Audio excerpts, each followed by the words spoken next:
मंडळी, राज्यात महायुतीनं सरकार स्थापन केलं खरं, मात्र आधी मुख्यमंत्रीपद, नंतर मंत्रिमंडळ विस्तार, त्यानंतर पालकमंत्री पदावरून महायुतीतील खलबतं अद्यापही संपलेली नाहीत.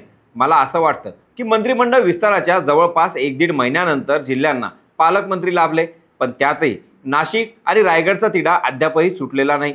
याच पार्श्वभूमीवर राज्याचे वैद्यकीय शिक्षण मंत्री हसन मुश्रीफ यांनी वाशिम जिल्ह्याचं पालकमंत्रीपद सोडण्याची घोषणा केली आहे. त्यामुळं पुन्हा एकदा वेगळ्या चर्चांना उधाण आलं आहे.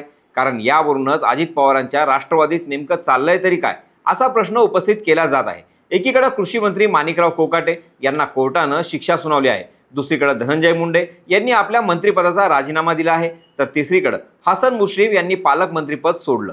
त्यामुळं या सगळ्या गोष्टी मागचं नेमकं राजकारण काय? हसन मुश्रीफ यांनी अचानक वाशिमच्या पालकमंत्रीपदाचा राजीनामा का दिला? यानंतर वाशिमच्या पालकमंत्रीपदी कोण येणार, हेच आज आपण या व्हिडिओच्या माध्यमातून जाणून घेणार आहोत. नमस्कार, मी स्वप्नील आणि आपण पाहता त्याचं काय महाराष्ट्र. तर मंडळी, राज्य मंत्रिमंडळात मुश्रीफ यांच्याकडे वैद्यकीय शिक्षण खात्याची जबाबदारी आहे. त्याचबरोबर त्यांना वाशिमच्या पालकमंत्री पदाचीही जबाबदारी देण्यात आली होती. परंतु आता पालकमंत्रीपद सोडण्याची इच्छा त्यांनी दर्शवली असून याबाबत राज्याचे उपमुख्यमंत्री आणि पक्षाचे अध्यक्ष अजित पवार यांच्याशी चर्चा झाल्याचीही माहिती आहे. त्यामुळे आता जर मुश्रीफांची इच्छा अजित पवार यांनी पूर्ण केली तर वाशिमच्या पालकत्वाची जबाबदारी कोण घेणार, असा प्रश्न आहे. पण मुद्दा हा येतो की त्यांना वाशिमचं पालकमंत्रीपद का सोडायचं आहे.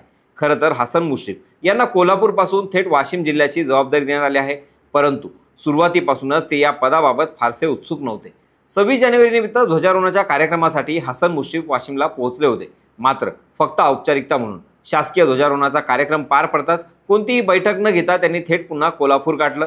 त्यामुळं हसन मुश्रीफ नाराज असल्याची चर्चा तेव्हाही राजकीय वर्तुळात रंगली होती. परंतु हसन मुश्रीफ हे कोल्हापूरचे आहेत.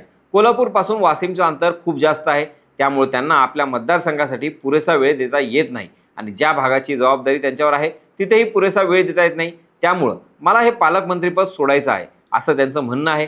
किंबहुना हसन मुश्रीफ यांनी जरी वेळेचं कारण पुढं केलं असलं तर यामागची राजकीय कारणं वेगळी असल्याची चर्चा आहे. यातलं पहिलं कारण आहे ते म्हणजे मुळात मुश्रीफ यांना कोल्हापूरचं पालकमंत्रीपद हवं होतं.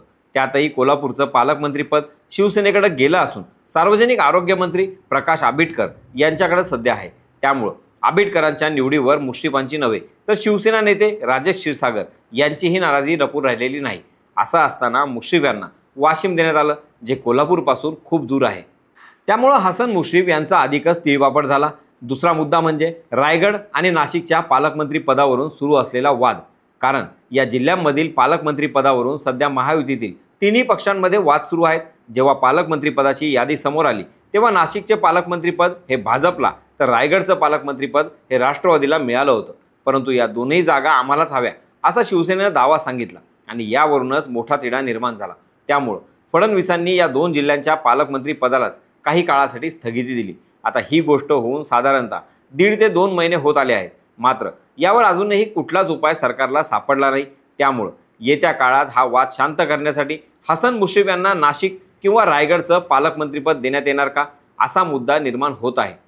त्यातच संतोष देशमुख हत्येप्रकरणी राष्ट्रवादी काँग्रेसचे नेते धनंजय मुंडे यांना आपल्या अन्न व नागरी पुरवठा मंत्रिपदाचा राजीनामा द्यावा लागला आहे, तर माणिकराव कोकाटेंवर सुद्धा मंत्रिपद सोडण्याची टांगती तलवार आहे.